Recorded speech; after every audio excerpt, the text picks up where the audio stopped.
अस्सलाम वालेकुम। आज जो हमारा बीएससी का लेक्चर है उससे पहले हमने अकॉर्डिंग टू गवर्नमेंट इंस्ट्रक्शंस हमने पहले डेंगू अवेयरनेस थोड़ी सी लेनी है। तो उससे रिलेटेड हमारा जो लेक्चर है वो सबसे पहले इंट्रोडक्शन है कि what is dengue fever. Dengue fever is an infectious disease transmitted by mosquito and caused by any of the 4 related dengue viruses. Dengue fever क्या है? ये एक इन्फेक्शन है जो कि एक ऐसा मर्ज़ है जो ट्रांसमिट होता है किसकी वजह से? मॉस्किटो की वजह से। और ये कास्ट बनता है वन ऑफ द 4 जो इसकी डेंगू वायरसेस हैं उनकी। It is also called breakbone fever, कमर तोड़ बुखार, because it may cause severe joint and muscles pain. Dengue is transmitted by female Aedes mosquito. Since no vaccine is available, prevention is the best remedy. कि dengue जो है ये कमर दौड़ बुखार है और इसकी वजह से स्वेयर किस्म का जो मसल्स में पेन होता है, जॉइंट्स में पेन होता है। और डेंगू किसकी वजह से जो है वो ट्रांसमिट होता है? ये इसकी जो फीमेल एड्स मॉस्किटो होती है ना, उसकी वजह से, उसके बाइट करने से होता है। और अभी तक जो है इसकी कोई वैक्सीन अवेलेबल नहीं है, तो इस वजह से ये कहा जाता है कि एहतियात जो है वो इलाज से बेहतर है। Prevention is the best remedy. History इसकी क्या है कि dengue is one of the many viral disease transmitted by the mosquito. The disease commonly breaks out in explosive epidemics that spread with amazing rapidity as seen in 2011 in Lahore. कि जो dengue fever है ये बहुत ज़्यादा viral type का एक infection है जो कि मॉस्किटो की वजह से होता है। और इसकी वजह से जो है वो यानी ये एक शदीद किस्म का जो है वो बाई मार्स है जो कि स्प्रेड होता है। और ये इसका जो फर्स्ट केस आया था पाकिस्तान में, वो लाहौर में आया था 2011 में। The disease has affected all warm parts of the world such as Pakistan, India, Sri Lanka, Bangladesh, central Africa, central America and China. तो किन किन कंट्रीज़ को जो है इसने अफेक्ट किया? जो वार्म पार्ट्स थे ना, वार्म पार्ट्स थे कंट्री के, जिन कंट्रीज़ में यानी टेम्परेचर जो होता है वो ज़्यादा था, तो वहाँ पे इसने अफेक्ट किया। It is disease of monkeys transmitted to them by forest dwelling mosquitoes. तो ये जो डिसीज़ था ये मंकीज़ की वजह से स्प्रेड हुआ सबसे पहले। जो जंगल के जो मॉस्किटोज़ थे वहाँ पे मंकीज़ को उन्होंने बाइट किया और फिर वही जो इन्फेक्शन उनमें आ गया तो वो फिर साथ साथ जो है वो सारी दुनिया में फैलना शुरू हो गया। Outbreaks in human population presumably began when some of these mosquitoes got the virus from monkeys and made way to human villages where they started breeding. Hence, infected human beings carried the disease to cities where AIDS took over the vector.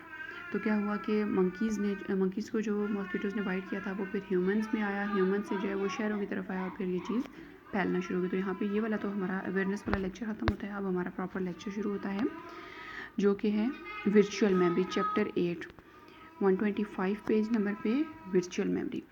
Virtual memory is a technique that is used to execute processes that are not in main memory completely. It allows to execute larger processes than main memory.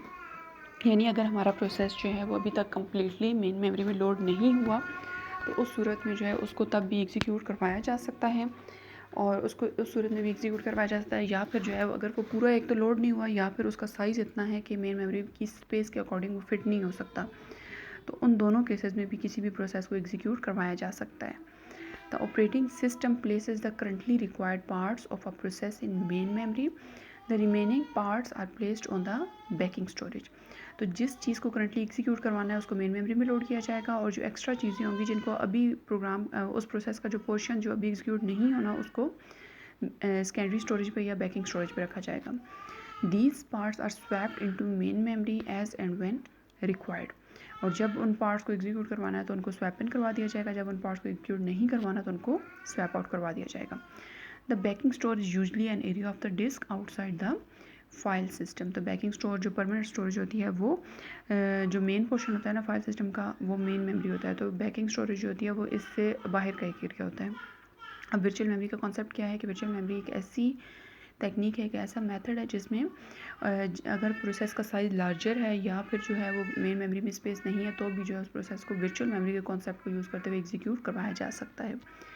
If the flow of execution moves to a part that is not in memory, the operating system loads the required part from secondary storage into the memory. अगर जो flow of execution है वो move करती है मतलब memory में नहीं है The operating system loads the required part from secondary storage into the memory. It allows to execute processes simultaneously as the processes can be non-contiguous in paging system. Each process can be larger than the available real memory.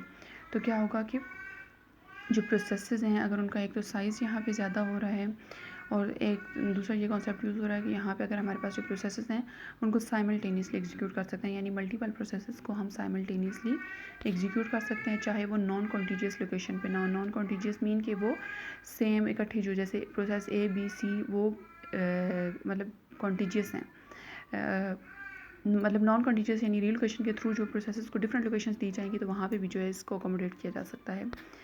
अब आता है इसमें demand paging. Demand paging में क्या है कि visual memory can be implemented by a technique called demanding paging. It is a technique in which a page is brought into memory when it is actually needed. Virtual memory में क्या होता है कि ये एक ऐसी तकनीक है जिसमें पेजेस की डिमांड भेजी जाती है।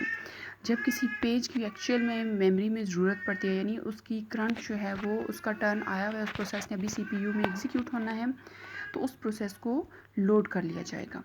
अ typical life cycle of a process is as follow. When a process is initiated, the operating system must at least load one page in real memory. It is the page containing the execution part of process. जब कोई भी जो process होता है वो initiate होता है, वो स्टार्ट होता है, तो ऑपरेटिंग सिस्टम क्या करता है, कम से कम उस प्रोसेस का एक पेज जो होता है वो मेन मेमोरी में लोड कर लेता है।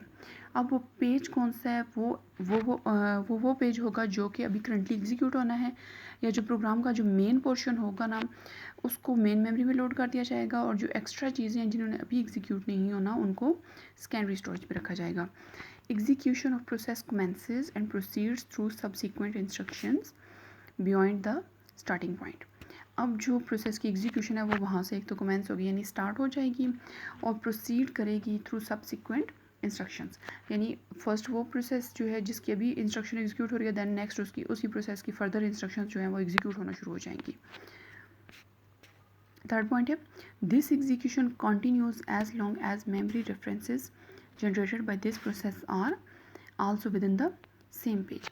अब तब तक जो है वो प्रोसेस मेमोरी में एग्जीक्यूट होता रहेगा जब तक उसकी जो रेफरेंस जिनको अभी वो कॉल कर रहा है वो मेन मेमोरी में मौजूद है, यानी वो जो पेज है जो अभी करंटली लोडेड है उसमें जितने रेफरेंस जनरेट किए जाएंगे अगर उनको कॉल किया जा रहा है तो वो उसी पेज में से चीज़ें मिलती जाएंगी.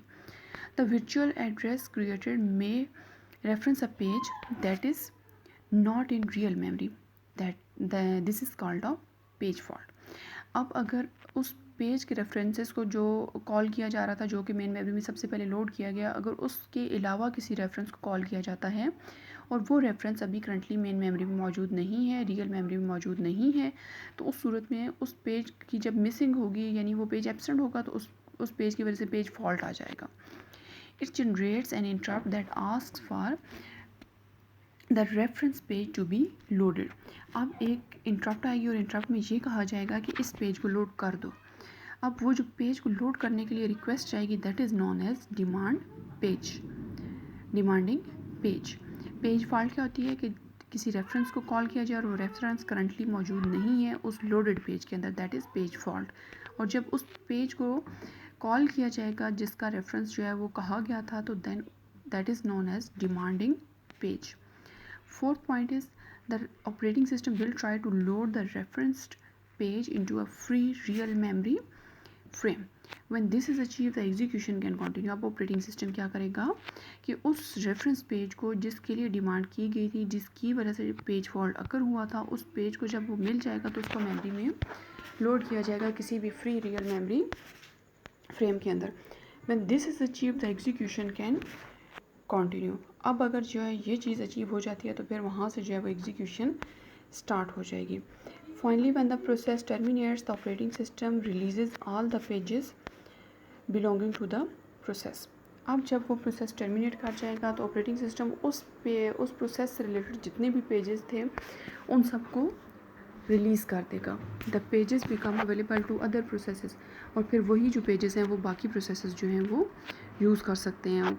जहाँ पे उन पेजेस को लोड किया गया था वो वाली जो अवेलेबल स्पेस है मेन मेमोरी में या रियल मेमोरी में, अब वो बाकी प्रोसेसेस यूटिलाइज कर सकती हैं। The next diagram shows visual to real allocation for 3 processes ABC। हमारे पास 3 प्रोसेसेस हैं और अब इनको वर्चुअल मेमोरी से कैसे रियल मेमोरी में ट्रांसफ़र किया जाता है, तो वो फिनोमेना जो है यहाँ पे डिस्कस किया जाएगा। Only some parts of the processes are loaded in real memory. Consider what happens if there is no free frames where to load a referenced page. अब क्या है कि हमारे पास 3 प्रोसेसेस हैं और उन प्रोसेसेस से सिर्फ वो पार्ट्स लोड किए जाएंगे जो करंटली अभी मेमोरी में हमने रखने हैं, जिनको CPU ने अभी करंटली एग्जीक्यूट करवाना है। अब क्या होता है कि what happens if there is no free frame where to load a reference page. अब एक पेज को रेफरेंस किया गया और उसके लिए कोई जो है वो अवेलेबल फ्रेम नहीं है मेन मेमोरी में, तो उस सूरत में क्या होता है। सपोज दैट, अब अगर हम इसकी डायग्राम को फर्स्टली देख लेते हैं। डायग्राम में हमारे पास क्या है कि प्रोसेस A है जिसमें 6 पेजेस हैं, प्रोसेस B है जिसमें 7 पेजेस हैं एंड प्रोसेस C है जिसमें 4 पेजेस हैं। अब ये हमारे पास मेन मेमोरी का जो है वो व्यू है। सबसे पहले जो है प्रोसेस A का पेज 1 और पेज 2 इनको मेन मेमोरी में लोड किया जाता है, like A1 and A2। Then उसके बाद जो है वो पेज जो 1 है प्रोसेस B का B1 उसको मेन मेमोरी में लोड किया जाता है। फिर प्रोसेस C जो है उसका जो प्रोसेस का पेज 2 है, प्रोसेस C का पेज 2 यानी C2 उसको 4th नंबर पे लोड किया गया। देन जो पेज 3 था प्रोसेस C का उसको C3 को लोड किया गया। C3 के बाद जो है प्रोसेस A है वो अपना पेज 5 भेज देता है। उसके बाद जो C प्रोसेस है उसका पेज 4 लोड किया जाता है। फिर प्रोसेस जो B है उसका पेज 7 लोड किया गया और फिर प्रोसेस 4 जो है इसका प्रोसेस B का जो पेज 4 है उसको लोड किया गया। यानी अब इसमें क्या हो रहा है, जो हमें पूरा इसका मतलब कॉन्सेप्ट है कि डिफरेंट प्रोसेसेस जो हैं उनमें से यहाँ पे मल्टी प्रोग्रामिंग का एक तो कॉन्सेप्ट यूज़ हो रहा है, मल्टीपल प्रोग्राम्स हैं लाइक ABC, वो जो है वो साइमल्टेनियसली एग्जीक्यूट हो रहे हैं। अब मल्टीपल जब प्रोग्राम्स हैं तो जिस प्रोग्राम की टर्न आती है उसके पेजेस को लोड कर लिया जाता है। लाइक हम पूरा प्रोसेस जो है एक दफ़ा लोड नहीं कर रहे हैं, हम पहले प्रोसेस A के जो 2 पेजेस हैं वो लोड किए गए, देन प्रोसेस B फिर C, तो इस तरह जो है वो अल्टरनेटिव टर्न्स पे डिफरेंट प्रोसेसेस के पेजेस को लोड किया गया। अब अगर हम इसका थ्योरेटिकल देख लेते हैं। Suppose that the execution is at page 5 A5। तो अभी हमारा जो करंट एग्जीक्यूशन है वो पेज A5 पे डायग्राम में as shown in the diagram. If a new page A6 from process A is referenced, then it must be loaded in real memory, but the memory is already full with these pages। तो अब अगर कहते हैं कि अगर हमारे पास page 6 को यानी प्रोसेस A में से जो पेज है हमारे पास A6 उसको जो है वो कॉल किया जाता है, उसका कोई रेफरेंस जनरेट होता है, यानी CPU को उसमें से कुछ डेटा चाहिए, तो फिर उस डेटा को जो है वो वर्चुअल मेमोरी से लोड कर दिया जाएगा रियल मेमोरी में। लेकिन हमारे पास तो रियल मेमोरी ऑलरेडी फुल है, तो उस सूरत में क्या होगा कि in general the operating system accommodates the new page by removing a currently loaded page that is not in use. Like A1 जो हमारे पास पेज है या A2 पेज है स्टार्ट में, तो अगर वो जो है वो करंटली एग्जीक्यूट नहीं हो रहे, A1 और A2 उनकी करंटली एग्जीक्यूशन नहीं हो रही, उनका टास्क लाइक कंप्लीट हो गया, तो उनको जो है स्वैप आउट करवा दिया जाएगा और फिर उनकी जो हमारे पास स्पेस जनरेट होती है वहाँ पे जो है वो प्रोसेस A का पेज 6 लोड कर सकते हैं हम, यानी A6 को वहाँ पे लोड कर दिया जाएगा। तो इस तरह हम मेमोरी को मूव करवा सकते हैं। In general, the operating system accommodates the new page by removing a currently loaded page that is not in use. This is called page replacement. So हम pages को जो है वो shift करवाएंगे, that is known as page replacement. It is important to remove a page that will not be accessed in a short time. It will reduce the number of page faults in the system. अब इस last जो line है इसका क्या mean है कि हम जो है वो एक ऐसे पेज को रिमूव करवा देंगे जिसने अभी करंटली एग्जीक्यूट नहीं होना, तो उस सूरत में जो है वो हमारी पेज फॉल्ट्स कम अकर करेंगी। पेज फॉल्ट्स कैसे हमारी कम अकर करेंगी कि हम जो मोस्टली यूज़ होने वाले पेजेस हैं उनको सिर्फ लोड करेंगे, हम एक्स्ट्रा पेजेस को जब मेन मेमोरी में फिल करके नहीं रखेंगे, तो उस सूरत में जो है वो हमारी पेज फॉल्ट्स यहाँ पे कम अकर करेंगी। तो डिमांड पेजिंग में अभी हमने सबसे पहले जो कुछ पॉइंट्स डिस्कस किए। डिमांड पेजिंग में क्या होती है कि जो हमारे पास पेज होता है जो अभी करंटली हमारे पास मौजूद नहीं है मेमोरी में, उसके लिए जब डिमांड भेजी जाती है that is known as demanding page. और डिमांड सिर्फ उस पेज के लिए भेजी जाती है जो एक्चुअली हमें नीड है, जिसकी एक्चुअल में रिक्वायरमेंट आती है। दैन हमने इसके डिफरेंट स्टेप्स देखे। पेज फॉल्ट, इसमें हमने एक कॉन्सेप्ट देखा। तो पेज फॉल्ट का बकर करता है कि जब किसी ऐसे पेज को रियल मेमोरी में रेफरेंस किया जाए जो कि वर्चुअल मेमोरी में पड़ा है, और उसको जब रेफरेंस किया जाए तो वो करंटली हमारे पास मौजूद नहीं है, मेन मेमोरी में वो लोडेड नहीं है, तो उस सूरत में उस प्रोसेस की जो पेज होगा उसके लिए हमारे पास यहाँ पे पेज फॉल्ट अकर करेगी। और लास्ट में एक पेज रिप्लेसमेंट का कॉन्सेप्ट है। पेज रिप्लेसमेंट में क्या होता है कि जो करंटली एग्जीक्यूटिंग प्रोसेस का पेज अभी नहीं जिसने करंटली एग्जीक्यूट होना, तो उसको अनलोड कर दिया जाएगा टू सेकेंडरी स्टोरेज और मेन मेमोरी में लोड किया जाएगा किसी ऐसे पेज को जो कि अभी हमें करंटली जिसकी एग्जीक्यूशन रिक्वायर्ड है। तो यहाँ पे जो हमारा लेक्चर है आज का वो एंड होता है। अल्लाह हाफिज़।